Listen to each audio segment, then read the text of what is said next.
భగవద్గీత పోటీ ఉంది కదా, అది చదువుతున్నానే.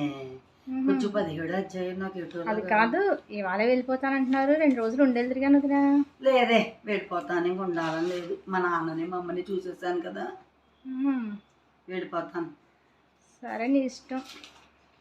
అదే పండుగడు ఎలా సడన్గా ఎదిగిపోయాడు. అవును, వాడు పొడిగే కదా, చక్క ఎదిగిపోయాడు. నన్ను వీడియో కాల్ చేసి చూసాను. అసలు 6 నెలలకే అంత తేడా వచ్చేసాడు. మగపిల్లలు అంతే అప్పటికప్పుడు ఎదిగిపోతారు కదా. మేము అందరం పొడిగే, నువ్వే పొట్టి మా ఇంట్లో. ఊరుకోవద్దు, నేను పొట్టేంటి? అయ్యో నువ్వు పొట్టి కాదేటి, మా తమ్ముడు ఏం కాదు, నేను పొడిగే. మా ఇంట్లో అందరికన్నా నువ్వే పొట్టి. అది కాదు కానీ నిన్ను పొట్టి పొట్టి పొట్టి అంటున్నావు. రోజు తెల్లవారుజాముని బియ్యపు గింజ అంత ఎదుగుతారట కదా. అవునా? ఆ ఎదిగే టైంలో లేపేసి పని అని లేపేస్తున్నారు. ఇంకేం ఎదుగుతా నేను? అవునా? ఇంత వయసు వచ్చినా రోజు తెల్లారుజామున బియ్యపు గింజ అంత ఎదుగుతారా? ఎదుగుతారట.